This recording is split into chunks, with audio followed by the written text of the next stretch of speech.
Clear exam concept में आप सभी का स्वागत है। घटना चक्र पूर्वावलोकन मॉडर्न हिस्ट्री सीरीज में आगे की ओर बढ़ते हैं। इस वीडियो के माध्यम से फ्रेंड्स दो टॉपिक को कवर करेंगे, कैबिनेट मिशन योजना 1946 और संविधान सभा 1946।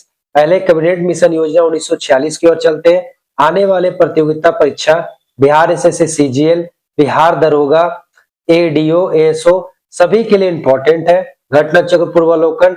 फ्रेंड्स अगर आप अच्छे तरीके से तैयारी करना चाहते हैं बिहार दरोगा, बिहार सीजीएल की या बीपीएससी की, तो आप घटना चक्र पूर्वावलोकन को जरूर फॉलो करें और वीडियो से जुड़ने के लिए आप हमारे चैनल को जरूर सब्सक्राइब करें, बेल आइकन प्रेस करें ताकि नोटिफिकेशन आपको मिल सके। चलिए फ्रेंड्स, कैबिनेट मिशन योजना है टॉपिक 1946। क्वेश्चन की ओर बढ़ते हैं।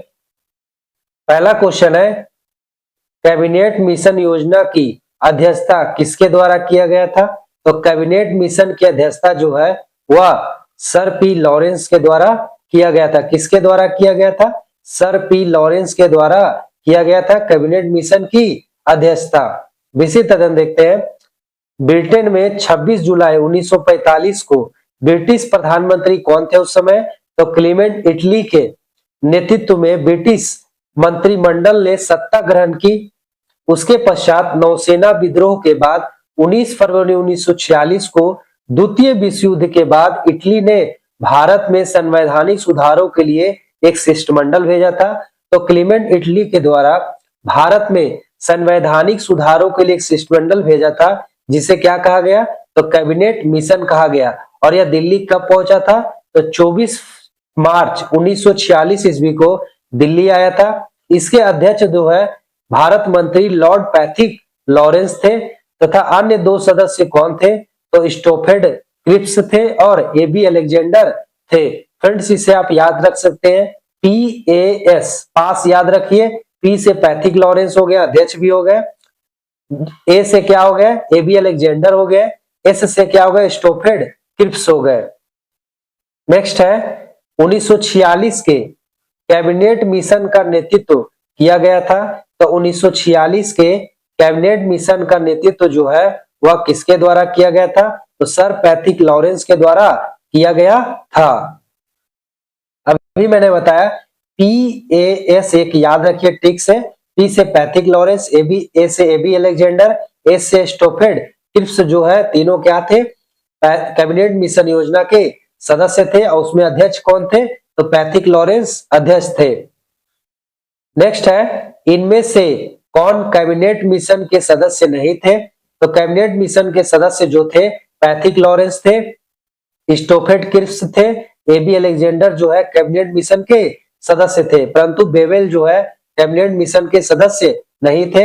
आंसर में पूछा जा रहा है कि कैबिनेट मिशन के सदस्य कौन नहीं थे, तो ऑप्शन बी इसका बिल्कुल सही होगा। बेवेल जो है कैबिनेट मिशन के सदस्य नहीं थे।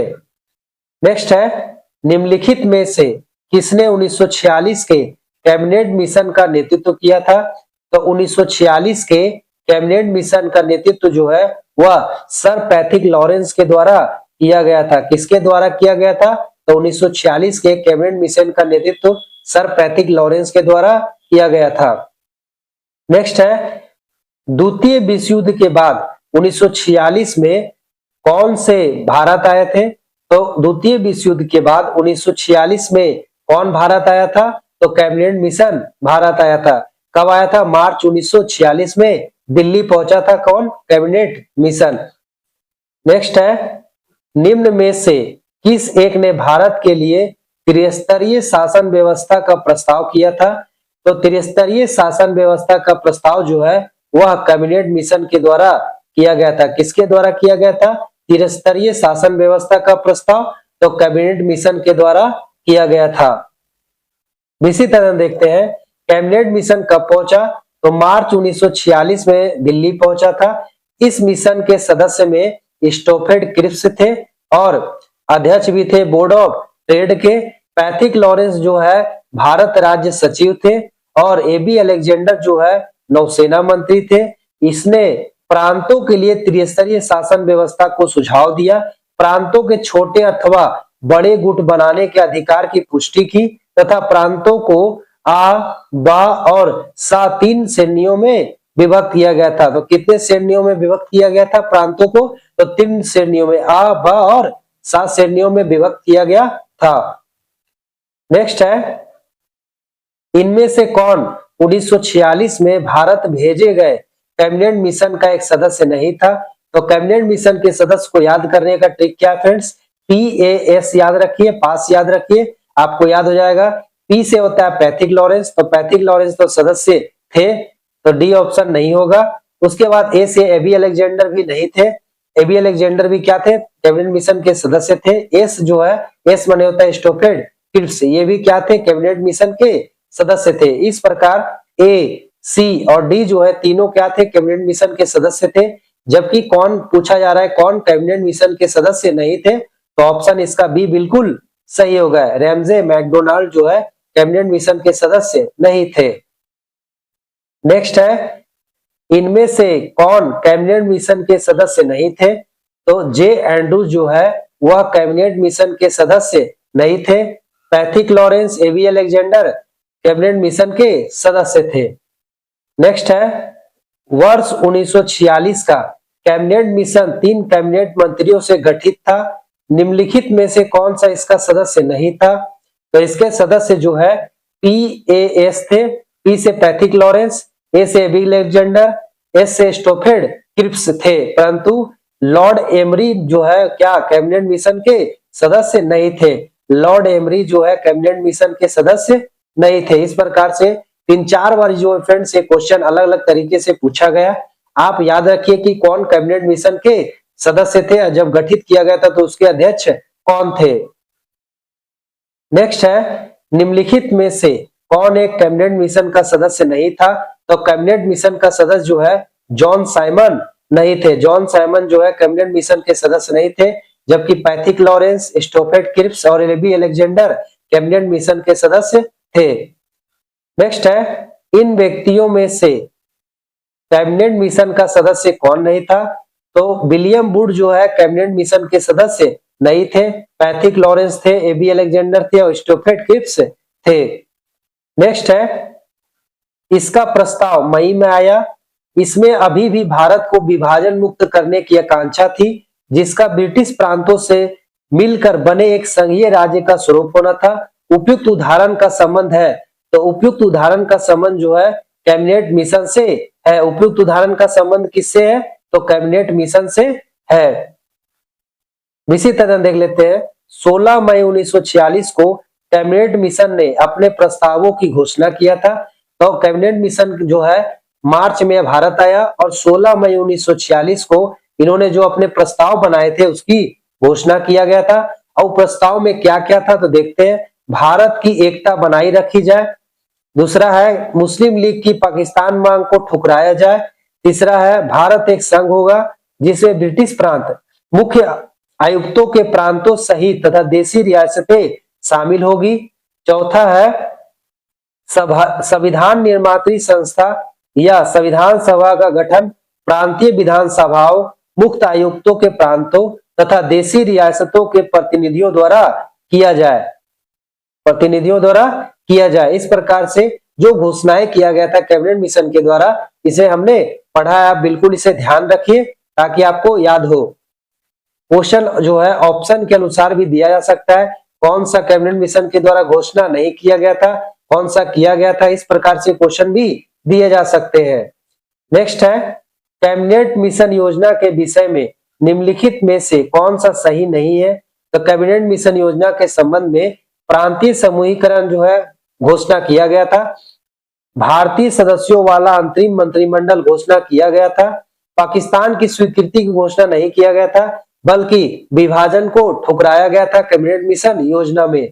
इस प्रकार जो है हमसे पूछा जा रहा है कौन सा सही नहीं है, तो ऑप्शन सी जो है सही नहीं है। संविधान निर्माण का अधिकार भी दिया गया था किसके द्वारा? कैबिनेट मिशन योजना के द्वारा। इस प्रकार ए ऑप्शन, बी ऑप्शन और डी ऑप्शन जो है सही है कैबिनेट मिशन योजना की घोषणा के अनुसार, परंतु सी ऑप्शन जो है पाकिस्तान की मांग वो बिल्कुल गलत है। नेक्स्ट है, निम्नलिखित में से किसने वायसराय की एग्जीक्यूटिव काउंसिल के पुनर्गठन का सुझाव दिया, जिसमें वार मेंबर सहित सभी विभाग भारतीय नेताओं द्वारा धारण किए जाने थे। तो यह जो है कैबिनेट मिशन 1946 के द्वारा दिया गया था। किसके द्वारा दिया गया था? तो कैबिनेट मिशन 1946 के द्वारा दिया गया था। इसी तरह देख लेते हैं, कैबिनेट मिशन 1946 ने वायसराय की एग्जीक्यूटिव काउंसिल का पुनर्गठन कर अंतिम सरकार के गठन का सुझाव दिया, जिसमें वार मेंबर सहित सभी विभाग भारतीय सदस्यों द्वारा धारण किए जाने थे। नेक्स्ट है, कैबिनेट मिशन के संदर्भ में निम्नलिखित में से कौन से कथन सही है? तो कैबिनेट मिशन के संदर्भ में निम्नलिखित कथन दिए गए, 3 कथन दिए गए, हमें बताना है कि कौन सा कथन सही है। तो पहला कथन है, इसने एक संघीय सरकार के लिए सिफारिश किया था, बिल्कुल सही है। कैबिनेट मिशन योजना के अंतर्गत एक संघीय सरकार के लिए सिफारिश किया गया था, इस प्रकार पहला कथन सही है। दूसरा कथन है, इसने भारतीय न्यायालयों की शक्तियों का विस्तार किया था, बिल्कुल नहीं, इन्होंने भारतीय शक्तियों के न्यायालय का विस्तार नहीं किया था, इस प्रकार कथन 2 गलत है। तीसरा है, इसने आईसीएस में और अधिक भारतीयों के लिए उपबंध किए थे, ये भी जो दिया गया है गलत दिया गया है, इन्होंने आईसीएस में और अधिक भारतीयों के लिए उपबंध नहीं किया था, इस प्रकार ऑप्शन जो कथन ए दिया गया है बिल्कुल सही है। एक कथन जो है पहला वो बिल्कुल सही है, इस प्रकार ऑप्शन ए इसका सही होगा। इसी तरह देख लेते हैं, कैबिनेट मिशन योजना मार्च 1946 में दिल्ली पहुंचा था और भारत के विभिन्न राजनीतिक दलों से लंबी बातचीत हुई। चूंकि भारत की प्रमुख राजनीतिक पार्टियां मुस्लिम लीग तथा कांग्रेस के मध्य भारत की एकता तथा बंटवारे के विषय में समझौता नहीं हो सका, इसीलिए शिष्टमंडल ने अपनी ओर से समस्या का हल प्रस्तुत किया। ये प्रस्ताव वायसराय लॉर्ड बेवेल तथा शिष्टमंडल ने एक संयुक्त वक्तव्य में 16 मई 1946 को प्रकाशित किया था। तो कब प्रकाशित किया था वायसराय लॉर्ड बेवेल एवं शिष्टमंडल के द्वारा? तो 16 मई 1946 को किया गया था। लंबे समय की योजना के रूप में कैबिनेट मिशन शिष्टमंडल ने पाकिस्तान की मांग को क्या किया था? अस्वीकार कर दिया था। फ्रेंड से दिया जा सकता है ऑप्शन में, क्या पाकिस्तान की मांग को स्वीकार किया गया था? तो नहीं, अस्वीकार कर दिया गया था। इस प्रकार कैबिनेट मिशन के अन्य सुझाव कौन कौन से दिए गए थे? निम्नलिखित दिए गए, पढ़ देते हैं हम लोग ताकि हमें याद हो जाए, क्योंकि ऑप्शन में इस प्रकार के क्वेश्चन दिए जा सकते हैं। फ्रेंड्स अभी हमने भी पढ़ा है क्वेश्चन इससे पहले कि ऑप्शन में जो कैबिनेट मिशन में जो घोषणा किया गया था उसे ही दिया गया था। देखते हैं क्या क्या सुझाव दिया गया था कैबिनेट मिशन के द्वारा। तो भारत में ब्रिटिश भारत तथा रियासतों को एक मिला जुला संघ होना चाहिए जो विदेशी मामले, रक्षा तथा संचार साधनों की देखभाल करे और उसके लिए कर लगा सके। दूसरा दिया गया, संघ की कार्यकारिणी और विधानमंडल में ब्रिटिश भारत और रियासतों के प्रतिनिधि होने चाहिए, ये भी बिल्कुल सही दिया गया। तीसरा दिया गया है कि प्रांतियों को केंद्रीय विषयों को छोड़कर शेष सभी मामलों में पूर्ण स्वायत्तता प्राप्त हो और शेष शक्तियां उन्हीं के पास हो, ये भी बिल्कुल सही है। चौथा है, प्रांतों को छोटे और बड़े गुट बनाने का अधिकार हो। इन गुटों के क्या अधिकार होंगे इसका निर्णय वे स्वयं करेंगे, ये भी बिल्कुल सही दिया गया है। जो 5वां दिया गया है कि इनमें प्रांतों को 3 वर्गों में आ, बा और सा में बांटने की बात कही गई थी। हिंदू बहुसंख्यक प्रांत जो है कौन सा है? मद्रास है, बंबई है, मध्य प्रांत है, बरार है, संयुक्त प्रांत यानी यूपी का क्षेत्र, बिहार, उड़ीसा वर्ग में आ में होंगे, जबकि मुस्लिम बहुवर्ग पंजाब, उत्तर पश्चिम सीमा प्रांत, सिंध जो है वर्ग बा में होंगे और वर्ग सा में बंगाल और असम को शामिल किया गया था। छठा सुझाव जो दिया गया था कैबिनेट मिशन के द्वारा, मुक्त आयुक्तों के प्रांत दिल्ली, अजमेर, मारवाड़ तथा पूर्व वर्ग आ में तथा बालूचिस्तान वर्ग बा में सम्मिलित होंगे। इन प्रस्तावों में न्यायालय की शक्तियों तथा आईसीएस में भारतीयों की संख्या बढ़ाने के संबंधी जो है प्रावधान नहीं किए गए थे। नेक्स्ट है, कैबिनेट मिशन भारत आया था। तो कैबिनेट मिशन जो है वह भारत कब आया था? तो कैबिनेट मिशन जो है भारत आया था 24 मार्च 1946 को दिल्ली पहुंचा था। कब पहुंचा था? 24 मार्च 1946 को जो है कैबिनेट मिशन कहां पहुंचा था? तो दिल्ली पहुंचा था। नेक्स्ट है, इस प्रकार फ्रेंड्स इसका आंसर जो होगा ई होगा, उपयुक्त में से कोई नहीं। क्योंकि इसमें ऑप्शन में 1946 कहीं पर भी नहीं है, मार्च है परंतु 1946 नहीं है। चलिए नेक्स्ट क्वेश्चन की ओर बढ़ते हैं। कैबिनेट मिशन निम्नलिखित में से किसके लिए भारत भेजा गया था? तो कैबिनेट मिशन जो है वह भारत भेजा गया था, किसके लिए? कथन दिए गए, हमें बताना है कि किसके लिए भेजा गया था। तो पहला कथन है एक राष्ट्रीय सरकार की स्थापना के लिए। बिल्कुल नहीं, ये गलत दिया गया, राष्ट्रीय सरकार की स्थापना के लिए नहीं भेजा गया था कैबिनेट मिशन को। सत्ता के हस्तांतरण के लिए एक संवैधानिक व्यवस्था तैयार करने के लिए। बिल्कुल दूसरा कथन जो है सही है, सत्ता के हस्तांतरण के लिए एक संवैधानिक व्यवस्था तैयार करने के लिए कैबिनेट मिशन को कहां भेजा गया था? भारत भेजा गया था। तीसरा कथन है पाकिस्तान के लिए जिन्ना की मांग के ब्यौरों पर काम करने के लिए। बिल्कुल नहीं, पाकिस्तान की मांग को तो कैबिनेट मिशन के द्वारा क्या अस्वीकार किया गया था। इस प्रकार जो है दूसरा कथन जो है क्या है? बिल्कुल सही है, बाकी दोनों कथन और गलत है। आंसर इसका जो होगा सी सही होगा। इसी कथन देख लेते हैं। कैबिनेट मिशन को भारत में ब्रिटिश सत्ता के हस्तांतरण के लिए एक संवैधानिक व्यवस्था तैयार करने के लिए भेजा गया था, ना कि पाकिस्तान के लिए जिन्ना की मांग के ब्यौरों पर काम करने के लिए, और ना ही एक राष्ट्रीय सरकार की स्थापना के लिए। अतः जो ऑप्शन सी दिया गया वो बिल्कुल सही है। नेक्स्ट है कथन और कारण दिए गए, हमें बताना है कि कौन सा सही है। तो कथन कहता है कि 1946 में मुस्लिम लीग ने कैबिनेट मिशन प्लान के लिए दी गई अपनी स्वीकृति वापस ले लिया था। बिल्कुल सही है पहला कथन, 1946 में मुस्लिम लीग ने कैबिनेट मिशन प्लान के लिए दी गई अपनी स्वीकृति को वापस ले लिया था। कारण क्या दिया गया है? 1946 में गठित अंतिम सरकार में मुस्लिम लीग शामिल हुई थी, यह भी बिल्कुल सही दिया गया है। 1946 में गठित अंतिम सरकार में मुस्लिम लीग शामिल हुई थी। फ्रेंड्स दोनों कथन सही दिए गए, परंतु जो है कथन है उसका कारण जो है व्याख्या नहीं कर पा रहा है, इसलिए इसका ऑप्शन जो होगा बी बिल्कुल सही होगा। कथन और कारण दोनों सही है, परंतु कारण जो है कथन की व्याख्या नहीं करता है। इसी तरह देख लेते हैं। कैबिनेट मिशन प्लान को बहुत अनिच्छा कांग्रेस प्रांतों के गुट बनाने पर अप्रसन्न थी और लीग पाकिस्तान के ना मानने पर के साथ कांग्रेस और लीग ने स्वीकार कर लिया। 10 जुलाई 1946 को जब नेहरू ने यह कहा कि सामूहिकरण अनिवार्य है तथा समूह आ, समूह बा और सा के राज्य जो है असम और उत्तर पश्चिम सीमा प्रांत समूह में शामिल होने से इनकार कर सकते हैं, इसके बाद मुस्लिम लीग ने कैबिनेट मिशन प्लान को अस्वीकार कर दिया। उसके बाद कहा जा रहा है कि सीधी कार्रवाई का प्रस्ताव किया। बाद में वायसराय ने कांग्रेस के जवाहरलाल नेहरू को अंतिम सरकार बनाने का निमंत्रण भी दिया था। इसमें मुस्लिम लीग को भी सम्मिलित होने को कहा गया था, जिसे उसने अस्वीकार कर दिया। परंतु बाद में वायसराय के पुनः सुझाव देने पर उसने मुस्लिमों के हितों की रक्षा के लिए 13 अक्टूबर 1946 के प्रस्ताव पर दोबारा इसमें सम्मिलित होना स्वीकार किया गया था। कब किया गया था? तो 13 अक्टूबर 1946 को जो है दोबारा क्या हुआ था? सम्मिलित होना स्वीकार किया गया था। इस प्रकार कथन और कारण दोनों सही है, परंतु व्याख्या नहीं करता है।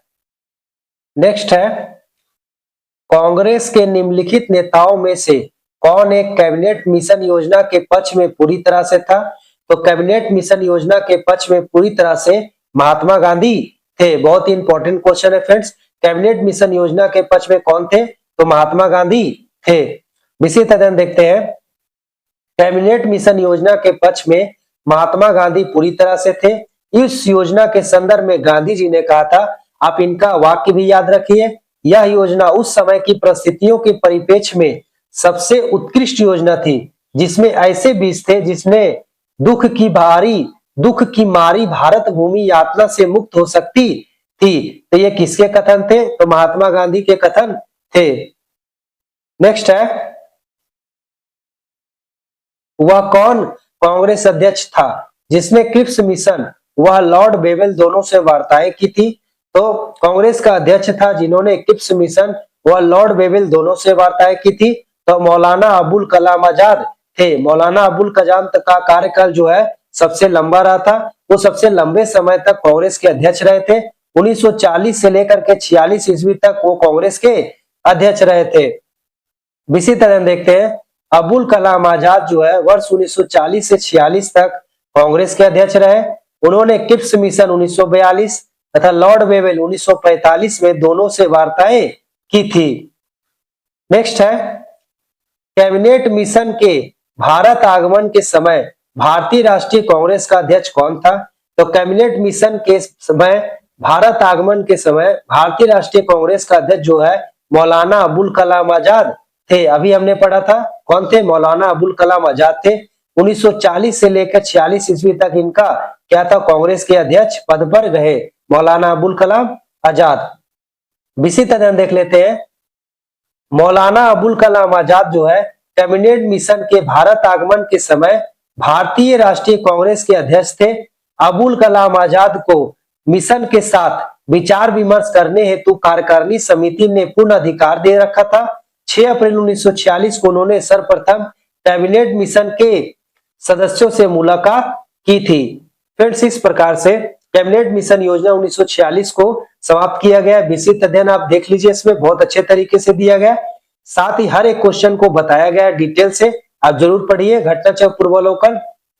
फ्रेंड्स, नेक्स्ट टॉपिक की ओर बढ़ते हैं। नेक्स्ट टॉपिक क्या है हमारा, संविधान सभा है। इससे पहले फ्रेंड्स अगर चैनल पर आप पहली बार आए हैं तो सब्सक्राइब कर ले, बेल आइकन प्रेस कर दे ताकि नोटिफिकेशन आपको मिल सके। वीडियो को लाइक जरूर कर दे ताकि हमें भी मोटिवेशन मिले वीडियो बनाने के लिए। फ्रेंड्स, इस प्रकार के कंटेंट के लिए आप कहीं भी यूट्यूब चैनल में देखिए, इस प्रकार कंटेंट आपको शॉर्ट टाइम में नहीं मिलेगा। चलिए नेक्स्ट टॉपिक की ओर चलते हैं। नेक्स्ट टॉपिक है हमारा संविधान सभा 1946। पहले क्वेश्चन की ओर बढ़ते हैं।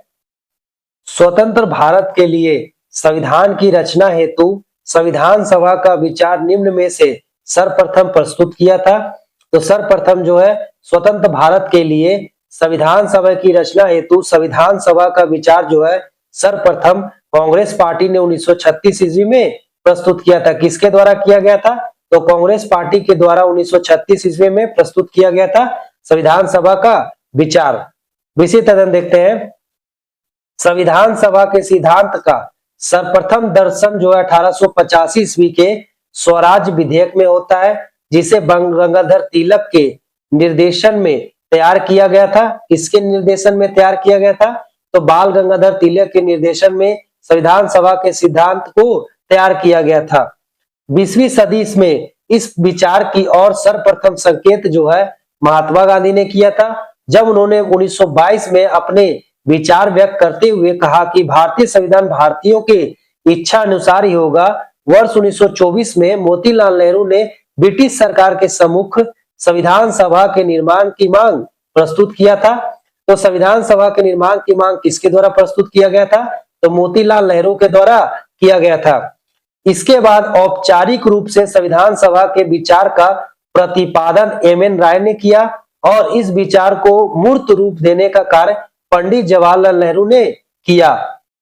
इसके बाद दिसंबर 1936 के कांग्रेस के फैजपुर अधिवेशन में संविधान सभा के अर्थ तथा महत्व की व्याख्या किया गया है। उल्लेखनीय है कि विकल्प यदि स्वराज पार्टी ने वर्ष 1934 में होता तो यही विकल्प जो है सत्य होता। अगर स्वराज पार्टी दिया रहता ऑप्शन में तो भी विकल्प जो है अच्छी तरीका से सही रहता, परंतु यहाँ पे क्या दिया गया? कांग्रेस दिया गया, तो भी विकल्प के अनुसार सही है, क्योंकि स्वराज पार्टी के द्वारा ही सर्वप्रथम संविधान सभा के गठन की मांग किया गया था, लेकिन 1936 ईस्वी में कांग्रेस के द्वारा किया गया था, जबकि 1934 ईस्वी में स्वराज पार्टी के द्वारा संविधान सभा के गठन की मांग किया गया था। नेक्स्ट है संविधान सभा जिसने भारतीय संविधान का निर्माण किया का गठन किया गया था। तो संविधान सभा जिसने भारतीय संविधान के गठन का निर्माण किया था, यह गठन जो है किसके द्वारा किया गया? कैबिनेट मिशन प्लान के अंतर्गत किया गया था। संविधान सभा जो है जिसने भारतीय संविधान का निर्माण किया, तो गठन किसके द्वारा किया गया? कैबिनेट मिशन प्लान के अंतर्गत। इसी तरह देखते हैं कैबिनेट मिशन प्लान के अंतर्गत संविधान सभा का गठन किया गया था। भारत में कैबिनेट मिशन 24 मार्च 1946 को दिल्ली पहुंचा। उस समय सदस्य जो है पैथिक लॉरेंस अध्यक्ष थे, ए.बी. अलेक्जेंडर और सर स्टोफेट किर्स्क जो है सम्मिलित थे। मिशन की घोषणा के समय इसके अध्यक्ष सर पैट्रिक लॉरेंस ने यह स्पष्ट किया कि इस मिशन का उद्देश्य स्वतंत्र भारत का संविधान तैयार करने के लिए शीघ्र ही एक कार्यप्रणाली तैयार करना है, अंतिम सरकार के लिए आवश्यक प्रबंध करना था। मिशन के प्रस्तावों के अनुसार संविधान सभा का गठन जो है प्रांतीय विधानसभाओं, मुख्य आयुक्तों के प्रांतों तथा देशी रियासतों के प्रतिनिधियों के द्वारा किया जाना था। किसके द्वारा? तो देशी रियासतों के प्रतिनिधियों के द्वारा किया जाना था। नेक्स्ट है, निम्नलिखित में से किस एक ने भारत के लिए संविधान सभा के गठन का विचार दिया था? तो यह जो है कैबिनेट मिशन योजना के द्वारा भारत के संविधान सभा के निर्माण के गठन का विचार दिया था। नेक्स्ट है, कैबिनेट मिशन योजना के अंतर्गत संविधान निर्मात्री परिषद में प्रत्येक प्रांत को आवंटित सदस्य संख्या निर्धारित करने के लिए एक प्रतिनिधि कितनी जनसंख्या के अनुपात में था? तो 10 लाख जनसंख्या के अनुपात में था। 10 लाख जनसंख्या पर एक प्रतिनिधि का चयन करना था। इसी तरह देख लेते हैं, कैबिनेट मिशन योजना के तहत यह व्यवस्था की संविधान सभा के निर्माण के लिए प्रत्येक प्रांत को 10 लाख लोगों के ऊपर एक प्रतिनिधि के अनुपात में जनसंख्या के सांप्रदायिक आधार पर स्थान दिए जाएंगे। मतदाताएं केवल 3 वर्ग माने गए। कौन कौन सा? सामान्य, मुस्लिम और सिख। केवल पंजाब में सिख जो है केवल पंजाब में माने गए थे। मतदाता केवल कितना थे? तो 3 वर्गों में बटे हुए थे। नेक्स्ट है, संविधान सभा का पहला सत्र संपन्न हुआ था। तो संविधान सभा का जो पहला सत्र संपन्न हुआ था वो 9 दिसंबर 1946 को हुआ था। कब हुआ था संविधान सभा का पहला सत्र? तो 9 दिसंबर 1946 को हुआ था। इस समय अस्थायी अध्यक्ष जो है वो बने थे सच्चिदानंद सिन्हा, बने थे प्रथम सत्र में। विशिष्ट अध्ययन देखते हैं, संविधान सभा की पहली बैठक 9 दिसंबर 1946 को हुआ था। दिल्ली में आरंभ किया गया था। 2 दिन पश्चात 11 दिसंबर को दूसरी बैठक हुआ जिसमें डॉक्टर राजेंद्र प्रसाद को स्थायी अध्यक्ष बनाया गया था। नेक्स्ट है, इनमें से कौन भारतीय संविधान का अध्यक्ष था? तो भारतीय संविधान का अध्यक्ष जो है डॉक्टर राजेंद्र प्रसाद को बनाया गया था। भारतीय संविधान सभा का अध्यक्ष किसे बनाया गया था? तो डॉक्टर राजेंद्र प्रसाद को बनाया गया था। अगर पूछा जाए अस्थायी अध्यक्ष कौन थे? तो सच्चिदानंद सिन्हा जो है अस्थायी अध्यक्ष थे। नेक्स्ट है, भारतीय उपनिवेश के लिए प्रभुसत्ता संपन्न संविधान के सभा का प्रथम अध्यक्ष कौन थे? तो भारतीय उपनिवेश के लिए प्रभुसत्ता संपन्न संविधान सभा के प्रथम अध्यक्ष जो है डॉक्टर राजेंद्र प्रसाद थे। डॉक्टर राजेंद्र प्रसाद जो है संविधान सभा के अस्थायी अध्यक्ष थे और 11 दिसंबर 1946 ईस्वी को उन्हें बनाया गया था संविधान सभा का अध्यक्ष दूसरी बैठक में। इसी तरह देख लेते हैं, अपने गठन के समय संविधान सभा संप्रभु नहीं थी। 15 अगस्त 1947 को संविधान सभा को भारतीय अधिराज्य के लिए संप्रभु संविधान सभा घोषित किया गया। चूंकि इसके अध्यक्ष जो है कौन बने थे? तो डॉक्टर राजेंद्र प्रसाद बने थे। नेक्स्ट है, निम्नलिखित कथनों में से कौन सा एक कथन सही है? तो हमें सही कथन का चयन करना है। सही कथन का चयन करते हैं फ्रेंड्स और उसी का आंसर होगा इसमें। वर्ष 1946 में प्रांतीय सभाओं द्वारा भारत की संविधान सभा चुनी गई थी। ये जो ऑप्शन दिया गया पहला बिल्कुल सही दिया गया।